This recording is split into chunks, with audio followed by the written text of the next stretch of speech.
Hello friends, मैं engineer Dinesh. दोस्तों, आज हमने जो विषय चुना है एक जनरल नॉलेज का, that is the comparison of economic development of China versus India और इंडिया वर्सेस चाइना। दोस्तों, अगर हम 1960 से शुरू करते हैं तो 1960 में वर्ल्ड बैंक के डेटा के अनुसार इंडिया की पर कैपिटा इनकम जो थी $82 थी और चाइना की 89। उसके बाद 1970 में जब हम आते हैं तो we were at $112 and China was $113। फिर 1980 में आइए तो India was 266 and China at 194। अब यहाँ तक तो हालात ये थे 1980 तक कि हम आगे चल रहे थे। अचानक से 1980 और 1990 के बीच में ऑलमोस्ट दोनों कंट्रीज ने अपनी इकोनॉमी को लिबरलाइज करना शुरू किया।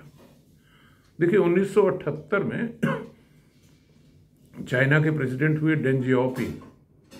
डेंग जियाओपिंग 2 बार चुनाव हार चुके थे और तीसरी बार चुने गए थे, तो उनके मन में लालसा थी कि चाइना का आर्थिक विकास कैसे तेजी से किया जाए। तो उन्होंने अपनी इकोनॉमी को खोला, ट्रेड बैरियर्स हटाए, एफडीआई को आमंत्रित करना शुरू किया और सबसे महत्वपूर्ण उन्होंने 2 चीजें पकड़ ली, एक तो टेक्नोलॉजी और दूसरे इनोवेशन। ये 2 कोर कॉम्पिटेंस वाले क्षेत्रों में उन्होंने फोकस करके अपनी एनर्जी उड़ेल दिया और जितने भी बैरियर्स थे ब्यूरोक्रेटिक सब उन्होंने हटा दिया।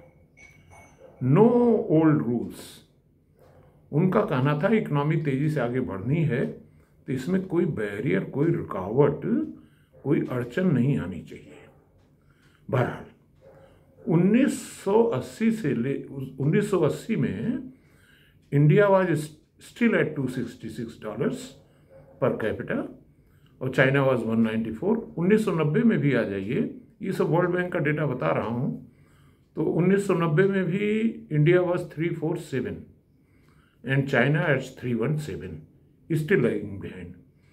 उसके बाद 90 से लेकर 2000 तक क्या जादू हुआ, इतना तेज लिबरलाइजेशन हुआ, इतना तेज एफडीआई आई, इतना तेज टेक्नोलॉजी अपग्रेडेशन हुआ, इतना तेज इनोवेशन हुआ चाइना में विदाउट एनी ब्यूरोक्रेटिक बैरियर्स कि हम रह गए 1357 में $1357, 2000 आई एम टॉकिंग अबाउट, और चाइना पहुंच गया $445 पर कैपिटा।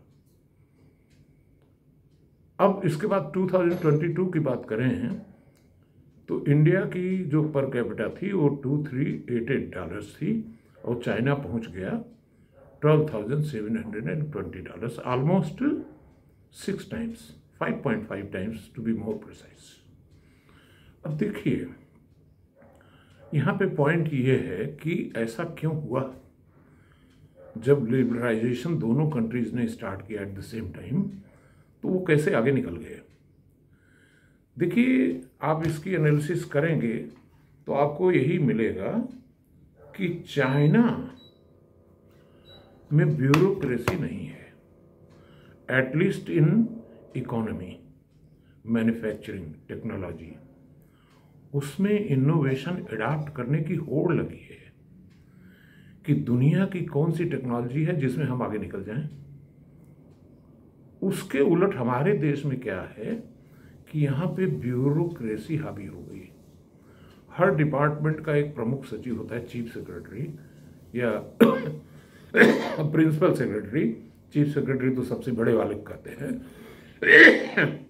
ये जितने भी सेक्रेटरी हैं एक किताब लेकर के बैठे हैं, रूल बुक, उसी को घुसेड़ देते हैं। कोई भी पॉलिसी चेंज अगर लाती है सरकार तो उसमें ये बोलते हैं कि ऐसा नहीं हो सकता है एज पर रूल्स। चाइना ने क्या किया कि इन ब्यूरोक्रेट्स को एलिमिनेट कर दिया, ब्यूरोक्रेसी को एलिमिनेट किया। उसने कहा इंजीनियर्स, इनोवेशन, एंटरप्रेन्योरशिप। हाँ, 1 शब्द, 2 शब्द नहीं, 3 शब्द थे उसके डेंग जियाओपिंग के। एक तो टेक्नोलॉजी, दूसरे इनोवेशन और तीसरे इंटरप्रेनरशिप, ये तीसरा वाला इंटरप्रेनरशिप ज़्यादा महत्वपूर्ण है। किया क्या उसने कि उसके जो युवा थे, जो मेरिट थी, उसको ढकेला उसने इंटरप्रेनरशिप की तरफ। अब देखिए इंडिया में इसके उलट क्या हुआ, हमारा जो ब्रेन था वो घुस गया आईएएस की तैयारी में। अच्छा, आईएएस का एक फुल फॉर्म मैंने बड़ा अच्छा से डेवलप किया है, इनोवेशन एंटी सर्विसेज या एंटी इनोवेटिव सर्विसेज। आप कोई इनोवेशन करना चाहते हो तो उसको इस बिना पे खारिज कर दिया जाएगा कि ऐसी चीज़ पहले से नहीं हो रही थी, तुम कहाँ से लेके आ गए इसको, let us continue with what is going on. तो मेरा कहने का मतलब ये है कि जब तक हम इसको रियलाइज नहीं करेंगे कि इन 3 शब्दों पे हमारा फोकस हो, तब तक हमारी इकॉनमी बहुत तेज़ी से उछल नहीं पाएगी और हम चाइना से पीछे ही चलते रहेंगे। Thank you.